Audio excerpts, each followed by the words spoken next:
키워드 이슈 전해드립니다. 어느덧 2022년도 두 달이 채 남지 않은 가운데 다가오는 2023년의 소비 트렌드 중 하나로 체리 슈머가 선정됐습니다.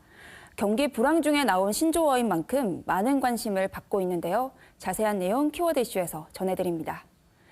케이크 위에 얹어진 달콤한 체리만 쏙 빼먹는 것처럼 구매는 하지 않으면서 혜택을 챙겨가는 사람을 체리피커라고 하죠. 체리 슈머는 부정적으로 쓰이는 체리피커와는 조금 다르게 쓰입니다. 효용을 의미하는 체리와 소비자를 뜻하는 컨슈머가 결합된 것으로 실속 소비자 정도로 해석할 수 있는데요. 서비스나 상품을 최대한 알뜰하게 소비하는 합리적 소비자로 쓰이는 거죠. 코로나19 장기화와 러시아의 우크라이나 침공 등으로 인해 물가 상승률이 계속되자 미 연방은 4연속 자이언트 스텝을 발표했고 우리나라 역시 지난 7월과 10월 처음으로 두 차례에 걸쳐 빅스텝을 밟은 적이 있죠. 이처럼 경기 침체가 계속되고 내년 경기 전망도 좋지 않은 가운데 소비자들은 한정된 자원 속에서 소비 욕구를 채워나가고 있습니다. 특히 젊은 MZ세대를 중심으로 체리 슈머들이 생겨나고 있죠. 체리 슈머들은 소비 효용에 최적화를 위해 전략적 소비를 하는데요. 예를 들어볼까요? 첫 번째는 조각 전략입니다. 대용량으로 구입하기보다는 필요한 만큼만 소량 구매하는 거죠. 실제로 지난 6월 농림축산식품부에서는 전국적으로 농축산물 소포장 판매를 시행했는데요. 한 대형마트에 따르면 소포장 상품의 매출 비중은 6개월 전과 비교해 채소류는 120%, 축산물은 320% 증가했다고 합니다.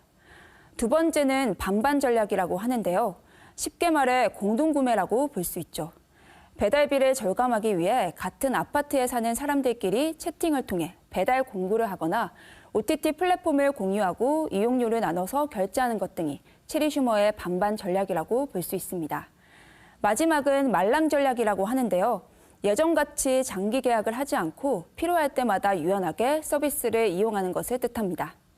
예를 들어 이용기간에 따라 비용을 지불하는 미니 보험이나 위약금이 없는 여행 상품 등이 있습니다. 과거에는 불황을 겪을 때 무조건 지출을 줄였다면 체리 슈머들은 자신의 욕망을 해결하기 위해 최선의 전략을 펼칩니다.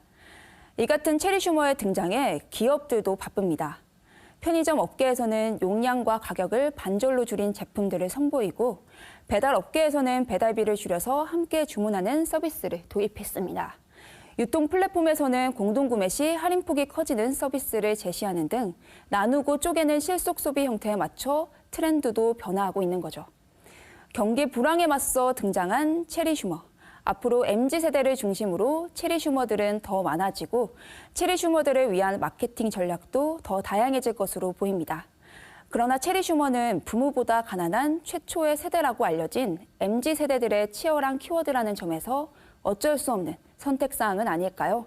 지금까지 키워드 이슈 전해드렸습니다.